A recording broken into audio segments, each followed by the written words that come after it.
dans les relations hommes-femmes déjà. Il y a ce genre de questionnement. Il n'y a pas de cadre. C'est on est ensemble, c'est tout. Il n'y a pas le cadre où est-ce que on est ensemble parce que si ça, on voit que ça matche bien par rapport à ci, par rapport à ça. Bon, j'aimerais que ce soit défini par rapport à ci, à ça. Il n'y a pas tout ça. C'est non, t'es beau, je suis belle, allez, on y va. C'est ça. C'est là qu'on en vient. Dans la monogamie, c'est comme ça. Hein. C'est comme ça. Bon, dans la monogamie, non, on va dire que c'est parmi les personnes qui ne sont pas conscientes de ce qu'elles font. Parce que dans la monogamie, il y a des gens qui sont bien construits aussi, qui savent mettre un cadre. Mais je veux dire que les gens ont tendance à dire que c'est que dans la polygamie, en tout cas, qu'il se passe ce genre de choses-là, et que dans la monogamie, sur le fait qu'il n'y a pas plusieurs femmes, que forcément, il n'y aura pas ce genre de choses qui va à histoire de préférence, histoire de comment moi je veux telle position, comment moi je veux, voilà.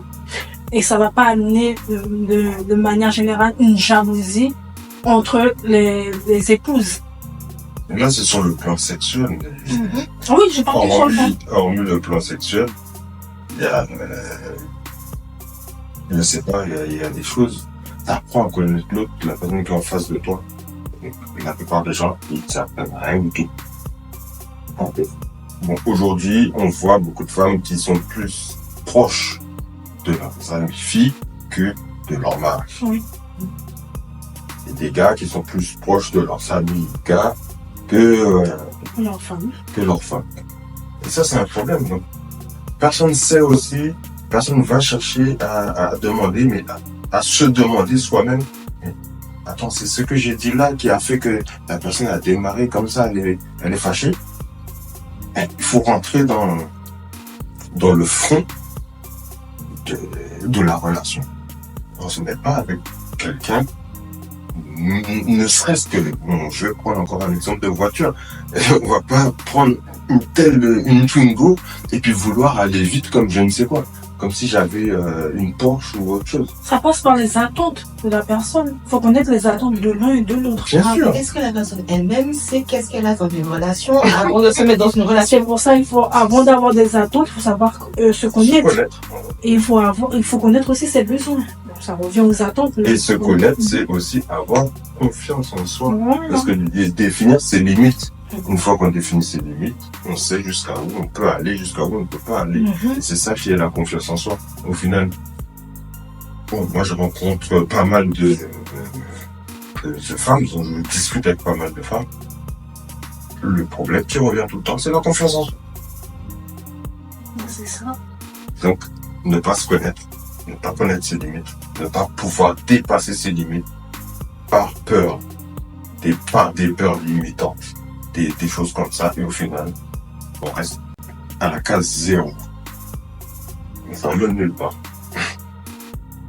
En tout cas, pour revenir sur la sexualité, les gens aussi, en tout cas les femmes, elles ont aussi cette peur aussi, non seulement parce qu'elles ne se connaissent pas elles-mêmes, mais elles ont aussi cette peur que l'homme, entre guillemets, comme elles ne connaissent pas comment l'homme aussi fonctionne, que l'homme a une préférence.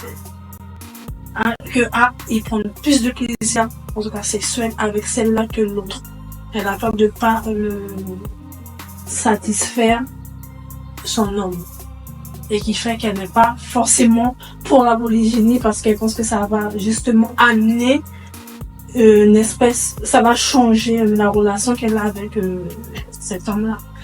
Alors qu'au contraire. Mais justement, j'ai envie de répondre ça, c'est parce qu'il y a aussi des différences entre chacune que, d'une certaine façon, monsieur va s'épanouir dans le foyer. C'est pas juste sur le plan sexuel, hein, mais c'est justement parce que trois personnalités différentes qui arrivent à s'entendre et à s'accorder pour le bien-être de chacune d'entre elles, que tout le monde, les épouses y compris, vont arriver à être heureuses. Et puis, chacune d'entre elles apportera ce qu'elles peuvent apporter, justement. Donc, ce que tu as chez toi, moi, j'ai pas forcément, mais ce que moi j'ai, je pas forcément. Je sais faire ce que je peux faire. Tu ne sais pas le faire, tu ne peux pas le faire. Et ce que tu peux faire, ce que tu sais faire, je ne sais pas et je ne peux pas le faire. La problématique de nos jours, pour moi, je pense que c'est lorsque des hommes demandent qu'est-ce que tu apportes dans la relation. Et on en arrive souvent au corps, juste au corps, au sexe, quoi. Comme la plupart du temps, ce que les femmes d'aujourd'hui peuvent apporter, c'est le sexe. Forcément, c'est un peu normal qu'il y ait un peu cette comparaison, vous se poser des questions, mais qu'est-ce qui se passe dans la chambre quand il est avec un tel et tout. Parce que justement, la personne n'a que ça à offrir. Elle n'a rien d'autre comme activité d'ailleurs à côté. Mon seul truc, c'est j'ai mon sexe à offrir, j'ai ma beauté à offrir. Ta beauté va faner, ma chérie. Mais c'est surtout la société aussi qui a appris aux femmes à dire que en fait physiquement c'est ce qu'elles ont à apporter le plus, en tout cas aux hommes. C'est ça. Non mais c'est pas juste la société, c'est la nature qui veut ça. Elle a son prime de beauté de sa vingtaine à sa trentaine, on va élargir un peu. Et après ça commence à faner. Bon, pour celles qui en prennent soin, ça peut durer plus longtemps. Et voilà. C'est un peu ça, quoi. Soit ça dure plus longtemps, soit ça fane plus vite. Oui, mais la société reste que sur ça, mais elle va pas lui dire qu'à un moment donné, l'horloge biologique va sonner et que ton physique, c'est pour un temps. C'est pas... Qui va faire du développement personnel? Les gens, ils sont trop occupés à faire autre chose. Et là, en effet, la société les pousse à les divertir au lieu qu'elles se concentrent sur le développement personnel et à apprendre ces choses-là. La preuve maintenant, ne soyons pas étonnés que ces femmes-là aussi pensent de cette manière. Donc encore une fois, il faut les rééduquer à penser autrement. De notre côté, j'ai envie de dire, est-ce qu'on a tant que ça de faire du développement? Nous, on a besoin de faire du développement personnel, mais si on regarde par exemple la génération de nos parents, de nos grands-parents, ils faisaient pas tant que ça de développement personnel, et pourtant, dans beaucoup de foyers, tu retrouves des femmes qui ont autre chose à apporter que juste leur beauté et leur sexe à leur mari, et qui les ont aidés à trouver un certain équilibre où lui va par exemple pouvoir s'épanouir en tant qu'homme dans toute sa dimension masculine, et elle va venir le compléter d'une certaine manière avec tout ce qu'elle apporte de féminin en elle.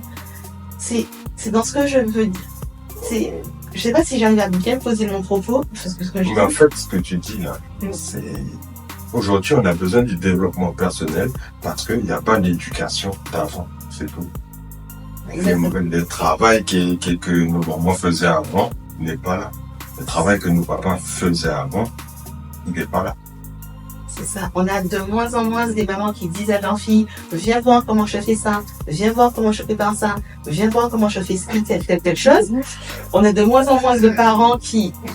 Ils ont abandonné leur rôle en fait. Il y a beaucoup de... Ils sont tellement pris par leur besoin de ramener de l'argent pour assurer une certaine stabilité financière qu'ils n'ont pas non plus totalement le temps de le faire. J'ai envie de dire aussi qu'ils ont abandonné ça aussi parce que aussi ils ont... sont des femmes aussi qui sont restées sur le concept de femme automitante, c'est que j'ai pas besoin d'un homme pour l'épanouissement de mon enfant et j'ai pas besoin d'un homme aussi pour être heureuse ou autre, et que forcément ça a ramené le problème que après demain cet enfant-là va dupliquer cette façon de faire. Ouais, mais ce que tu dis là, c'est femme automitante, du coup là ça se passe aux Antilles. C'est dans la Caraïbe, quoi. Et c'est un truc qui a à voir avec l'esclavage. Mais du coup, on se rend bien compte que en Occident, les femmes françaises, ils sont aussi dans cette problématique-là. Ils n'ont pas eu cette femme automitante. Mais je pense plus que le problème est encore, là c'est pas l'éducation en elle-même, c'est le fait, comme on l'a dit tout à l'heure, c'est le fait d'aller de devoir travailler pour amener de l'argent, de confier ses enfants à l'école. L'instruction nous emmène dans un processus où est-ce que les enfants passent moins de temps avec les parents et au final c'est ce qui se passe dans la société qui éduquent nos enfants. Et du coup, qu'on voit, ne serait-ce qu'à la télé aujourd'hui, c'est ce qui est plus ou moins véhiculé avec une couverture, on va dire, parce que c'est pas à ciel ouvert. Bon, maintenant, ça commence à le devenir. D'ailleurs, les petits, là, ils ont affaire à des drag queens et autres. Mais c'est un peu la dissociation de la relation entre l'homme et la femme qui se faisait petit à petit depuis une bonne vingtaine d'années, même plus. C'est ce qui se passe. Et là, ça s'aggrave de plus en plus. C'est pour ça qu'aujourd'hui, celles et ceux qui ont 20, 30 ans, là, ils se retrouvent plus ou moins célibataires. Oh, mais comme tu parles de système scolaire, c'est vraiment l'école qui a venimé les choses, au moins. C'est la société à travers l'instruction. D'ailleurs, est-ce que c'est pas aussi pour ça que dernièrement l'État français a fait passer une loi pour que l'instruction devienne obligatoire à partir de 3 ans? Parce que jusqu'à maintenant, c'est de 6 à 16 ans. Mais dernièrement, c'est passé de 3 à 16 ans pour éviter, je cite, toute éventuelle radicalisation au sein des familles. Radicalisation. Et bon, on sait que c'est déjà des pédos, je sais pas quoi. Donc au final, on sait pourquoi ils font tout ça.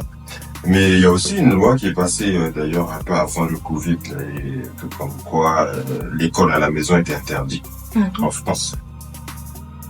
Donc voilà, la solution par rapport à tout ça, c'est vraiment de quitter ce pays. Mais quoi qu'il en soit, je pense que voilà, il y a toujours des alternatives. On peut toujours passer derrière justement toute cette instruction qui est décadente pour pouvoir remettre une couche et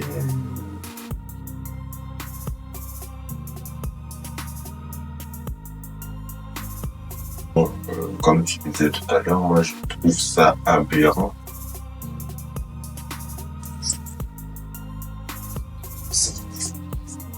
C'est un truc de fou.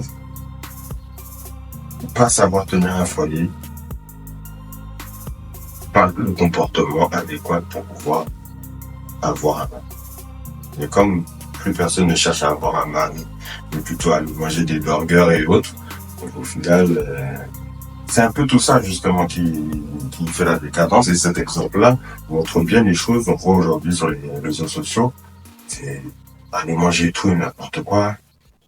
On voit aussi des femmes qui se plaignent sur TikTok pour dire que comme quoi elles veulent un gars qui les ramène au resto tous les je ne sais quand.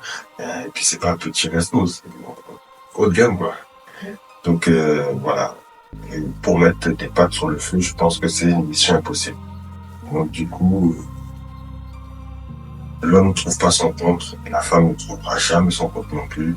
Et au final, c'est des séparations qui se font petit à petit. Ça va pas dans le bon sens. Alors que quand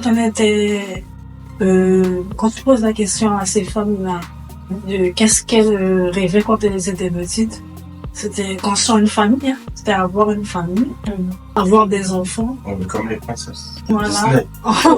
On se disait tout ça, là, notre féminité, elle était à high level. C'était, je veux avoir des enfants, m'occuper de mon mari, me marier. Mais même chez certaines adolescentes, quand tu leur poses la question, certaines te répondent, moi, à 25 ans, je suis mariée, j'ai 3 enfants. Pour elles, c'est le Saint Graal, c'est le top du top, elle rêve pas mieux. D'ailleurs, j'ai une collègue, elle a 17 ans, elle se dit, bon ben, dans 2 mois, j'ai 18, faut que je me marie. Elle est en train de draguer tous les gitans qu'elle peut, parce que c'est son type d'homme, pour se marier. Ah ouais. Moi, personnellement, j'avais 25 ans, donc j'ai dit, il faut que je fasse tout pour avoir mon premier enfant à 25 ans. C'était mon rêve. Non, mais c'est à 25 ans que je t'ai dit ça. Bon. Non, c'est pas à 25 ans. Je me suis dit ça plus tôt. J'étais déjà à l'époque du lycée, je me dis, faut que je trouve un mari et que j'ai une certaine stabilité déjà à 25 ans pour pouvoir me poser à avoir étrangement des enfants. Maintenant, c'est la théorie des gens. qu'il n'y a pas que les hétéros. Moi, je rencontre de plus en plus de femmes qui vont dans les pratiques infertiles. Et même des femmes de 20 ans, j'ai rencontré 2 ou 3 fois des femmes de 20 ans qui disaient que pourquoi eux, ils veulent pas d'enfants. Vu la décadence du monde actuel, ils ne veulent pas d'enfants. C'est assez... C'est trash, hein, trash. Alors que on nous a mis au monde, justement. Non, mais comme je le dis à chaque fois, tes parents auraient dû penser à ce que tu penses là avant. Oui, mais donc tes parents disent, je ne veux pas te mettre au monde. Ah bah oui, c'est ça, en fait, c'est ça. Ah. De l'autre côté, ces personnes-là, elles font quoi pour changer le monde, pour pouvoir le rendre plus vivable pour les enfants? Ben, déjà, elles déclarent forfait. Donc déjà, commencez par avoir des enfants. Tes enfants, tu les éduques pour qu'ils se battent contre ça. Mais si t'as pas d'enfants, tu vas mourir des femmes avec 40 ans, j'ai tout. Quand on est censé l'ego, hein. Égoïste. Oui, mais c'est que moi. On le voit bien.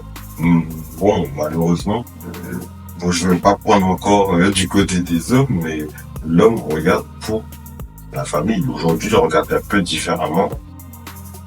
Parce qu'il sent la supercherie des kilomètres. Mais un homme avec une femme, lui, il va essayer de regarder la famille s'il est dans un milieu stable. Maintenant, j'ai plus l'impression, alors j'ai peut-être tort, j'ai plus l'impression que la femme, c'est toujours pour sa poche. Comme dirait Zach Kassa, une femme qui fait de l'argent à la fin du mois, elle dit ouais, je vais aller avec mes copines, on va aller se faire un voyage, tout ça. Alors que un homme qui fait de l'argent, il se dit je vais partir avec ma famille, on va chiller tranquille. Après, c'est un peu la responsabilité masculine, en fait. Et on a été plus ou moins éduqués pour pouvoir encadrer la femme. Prendre soin de la femme. Maintenant, alors c'est certes, il y a beaucoup de déviance, hein. C'est pas un truc unanime où tout le monde fait pareil. Mais la femme, elle est là justement pour pouvoir être bien assise et avoir un foyer où est-ce qu'elle peut justement opérer et manager en fait la famille, manager le foyer pour qu'il soit épargné. Et justement, si elle veut manager ce foyer, est-ce qu'il faudrait pas qu'elle y pense un peu plus? Dans le sens où si elle fait de l'argent à la fin du mois, c'est aussi penser à mettre une part de son argent de côté pour dire au cas où on ne sait jamais, comme ça. Ah ouais. S'il y a des dépenses en plus à sortir, je sais que je peux dire à mon mari, tiens, prends, fais. Elle n'a pas été formatée Tu comme sais ça. bon. Mais maintenant, c'est l'époque des femmes indépendantes. C'est ça. Les femmes indépendantes qui ne sont plus adultes au final et qui ont un salaire et qui ont un appartement. Donc du coup, elles veulent même pas aller vivre avec quelqu'un, elles veulent leur propre appartement. Et lui, il a son appartement, on se voit de temps en temps. Double dépense, bien sûr, mais bon. On sait d'où ça vient. Parce que je viens de le dire, double dépense. Qui veut on dépense? À la limite, si il y a un enfant qui arrive avec l'union qu'elle commence avec cet homme-là, elle le prend et c'est tout, mais elle va pas se dire en début de relation, ah, moi je veux avoir un enfant, c'est pas forcément dans son programme. Mais elle peut le prendre, en tout cas, si ça vient, elle va le prendre, mais c'est pas forcément programme. Pas toujours, hein. Non, pas toujours, mais il y en a, en tout cas, quand on parle de cette femme-là, actuellement, en tout cas, c'est plus dans leur valeur. Est-ce que c'est vraiment dans leur valeur? C'est dans leur bouche, je dirais. Parce que, voilà, c'est souvent, bon, comme on l'a dit tout à l'heure, il faut pas écouter ce que les femmes disent, il faut écouter ce qu'elles font, il faut regarder ce qu'elles font. Et du coup, il y a beaucoup de paroles comme ça, et en réalité, pour pas citer encore l'autre là, Alexis Chen, qui dit que quoi qu'il arrive, lorsqu'il y a une catastrophe, tout le monde rentre dans son rôle. Oui. Mais lorsque tu dois à la femme, qu'est-ce qu'elle peut apporter à un homme? Elle parle toujours mon corps, mon physique. Ou quand elle parle de ses critères, c'est l'argent en premier, c'est tout ce qui est, en tout cas, rien à voir avec la famille. Donc au final, ça devient ses valeurs. Certes, même si elle n'est pas programmée, c'est pas son rôle, mais à force, et puis à force aussi de voir à force aussi de suivre ou d'être influencé par des femmes qui ont ces valeurs-là, forcément. Non, qui disent ça, forcément. Elles prennent ça et ça devient, parce que les valeurs, c'est ce que c'est ta vision, c'est ce que tu c'est étrange primordial pour toi. Que beaucoup de gens, ils ont toutes la même valeur. Oui. C'est un peu bizarre. Non, tu peux avoir la même valeur que d'autres personnes, mais comme tu disais, par rapport à ton rôle primaire. Si c'est familial, c'est normal, t'as été programmé pour ça, c'est normal. Mais si c'est pour à chaque fois déballer un speech qui a rien à voir avec ce qui est primordial, voilà, ce qui a avec la famille, ce pourquoi t'as été créé, là. Mais je me demande pourquoi. Je suis désolée. Quelle réponse il pourrait avoir à pourquoi tu étais créé? C'est une question qu'il faut impérativement poser, je pense. Pourquoi tu es ici sur Terre? Pourquoi tu es ici, dans cette société? Pourquoi tu viens faire quoi? Au final, la plupart des gens, je vais bosser, je rentre chez moi, je regarde Netflix. T'as rien d'autre dans la vie, t'es né pour ça, en fait. Les gens ne savent même pas pourquoi ils ont été créés. Sur les poser la question, ils vont être là à réfléchir, à se dire, bon. Ou encore, tu peux avoir au moins tomber sur quelqu'un qui te dira, bonne question, ou je sais pas. Je sais pas. Et tu vois, c'est un peu pour ça que lorsqu'on demande aux gens pourquoi il y a autant de divorces maintenant qu'avant, et ils parlent de religion. Parce que là, il y a le début, entre guillemets, le début selon la religion, et le but et la destinée de l'homme, après un orage. Tout ça est dedans. Donc ça permet aux gens d'avoir un repère et de suivre ce repère-là. Bon, maintenant, désolé de le dire, mais c'est un peu démodé les religions. Mais même sur le plan spirituel, ceux qui sont dans la spiritualité, on retrouve ça aussi. Après, c'est à nous d'aller nous-mêmes peut-être construire une enseigne et puis proposer des formations sur comment être une femme, comment être un homme, comment gérer un foyer, des choses comme ça. Qu'est-ce qu'une femme? Qu'est-ce qu'une femme? Qu'est-ce qu'un homme? Comment gérer un foyer? Tout est virtuel aujourd'hui, l'institution est déjà là.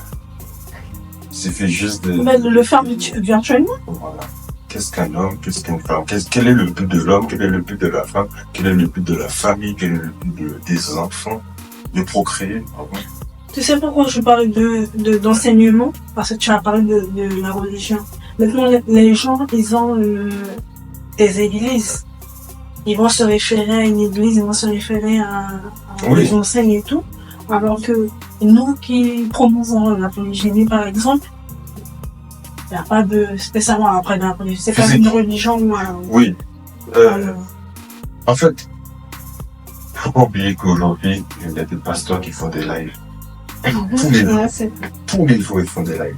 Ils font pas des lives juste pour parler vite fait. Pourtant, les églises sont toujours remplies. Oui, mais c'est dans ces églises-là qu'ils font les lives. Et ça, et donc, du coup, il y a toujours ce côté-là. Et je comprends un peu ceux qui sont dissociés de la religion et au final se retrouvent un peu perdus parce qu'ils ne sont pas zéro repères. Donc, bien sûr, il y a mille et une manières de retrouver justement ces valeurs pures et traditionnelles. Mais on en a peur aussi. Soit on en a peur, soit on n'aime pas notre propre culture en fait. Mm. Comme une bonne partie de notre propre culture a été effacée, on a tenté de les effacer. Du coup, c'est un peu difficile de pouvoir remettre la main dessus sur des valeurs culturelles. Tout à l'heure, tu parlais de Potomitan. Voilà, je sais que par exemple, dans la Caraïbe, les valeurs culturelles de la famille, c'est un peu quasi inexistant. Quoi. Mhm. Il y a des bonnes choses, hein. Je crois qu'il n'y a pas de bonnes choses. Mais c'est rare de trouver des grandes valeurs comme on pourrait en trouver là dans l'Afrique, par exemple. Ça, ou même autre part, là, en Asie, ou peu importe. Et c'est ça qui ferait qu'on puisse avoir des repères, des choses, sur des bases sur lesquelles on peut fonder. J'ai vu une vidéo justement sur Camp Polygynie de deux femmes. Et puis il y a même un autre homme sur une autre vidéo qui disait que comme quoi ils viennent de comment on appelle ça, de Black Hebrew, les Hébreux noirs. Et justement là il y a tout ce cadre-là. Avec ce cadre-là, eux, ils ont développé la polygynie aux États-Unis. Et ça marche très très bien.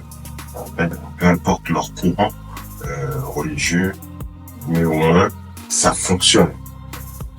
Quand on voit chez les musulmans, il y a un cadre qui encadre la polygynie, qui encadre les valeurs culturelles en entièrement. Et du coup, ils s'en sortent. Que ce soit bon pour nous ou pas, il faut, voilà, d'une manière objective, le cadre qui fait qu'il y ait une sorte de, comment on appelle ça, un peu un protocole, une sorte de cahier des charges pour expliquer la manière de vivre, ça met tout le monde au diapason. Voilà, les cahiers des charges, on a nos livres comme Polygynie d'ailleurs, qui peuvent servir à ça, donner des bonnes valeurs. Est-ce que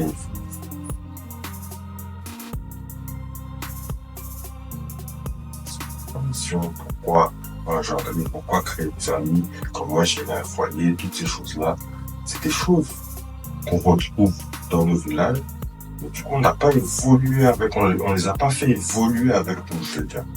On a évolué avec, mais on les a pas fait évoluer avec nous. Pour le moment, ce sont les livres de l'école occidentale qui éduquent nos enfants. On a tous le même trou, on a tous un budget, on a tous le même corps, on a tous le même budget. Désolé de dire ça. Mais tu as tout à fait raison. Non, mais ça comme ça. Ça m'énerve. Et je t'ai non, Elle jamais dit pourquoi. Il va la mais va te faire mais non, mais moi ça m'énerve. Désolé, je vais dans l'extrême, mais on n'est pas des enfants. Non, mais je suis d'accord avec toi. Sauf que, en fait, pourquoi tu vas t'imaginer ça? Pourquoi? Elles ont un problème mentalement. Pourquoi ta tête va déjà dans les jambes de l'autre personne? Tu n'es pas censé y être, déjà, première chose. Et ça te regarde pas. Ça te regarde, voilà. Du moment où la porte est fermée, ça ne te regarde pas. Ce n'est pas ton intimité. Mm-hmm. Tu vis avec cette personne, tu as ton mari, vous partagez le même mari, certes, mais du moment où la porte de ta coépouse est fermée avec ton mari à l'intérieur, ça ne te regarde plus. Ce n'est pas ton dos. C'est pas ton problème. Et vice-versa. Et vice-versa. Et oui. C'est que tu as un problème. Si tu n'arrives pas à penser tout le temps à savoir que ouais, il a des rapports avec elle, et peut-être qu'il me fait ci, et à elle, il fait autrement. Qu'est-ce que tu en as à faire de s'il fait ci avec elle et pas avec toi? Mais s'il le fait avec elle et pas avec toi, est-ce que toi, tu lui as dit que tu aimais ça? Est-ce que toi, tu lui as demandé de te faire ça? Est-ce que toi, tu en as parlé avec lui? Est-ce que lui a envie de te le faire? Et s'il n'a pas envie de te le faire, pourquoi? Parce qu'il y a aussi ça. C'est ça aussi. Il y a aussi ça. Et de notre côté, est-ce que tes préférences, ce sont ses préférences à elle? Voilà. Tu vois, il y a ça. il y a deux personnes différentes, trois personnes différentes. Donc, en soi, les préférences de chacune doivent compter. Donc, je suis désolée, mais... Et c'est un problème aussi de jalousie, de possession, de problème d'ego encore aussi. Oui, mais il y a même... C'est très malsain, en fait. C'est très malsain parce que tu n'es tellement... J'ai l'impression, ça c'est mon impression, que tu n'es tellement pas à l'aise avec toi-même que tu n'oses pas te regarder en face pour te dire quelles sont mes préférences, qu'est-ce que j'ai envie de faire, qu'est-ce que j'ai envie qu'il me fasse, quelles sont mes limites. Et tu n'oses pas aller voir ton partenaire pour dire voilà, j'ai ci, ça. Tu n'oses pas poser ces limites-là avec lui. Tu n'oses pas poser ce cadre-là avec lui. C'est malsain pour toi, pour lui, pour ta épouse potentielle. Et tu oses dire que tu fais pas de la polygénie, tu préfères la tromper. Mais... En fait, tu t'aimes pas, en fait. Déjà. Tu t'aimes pas.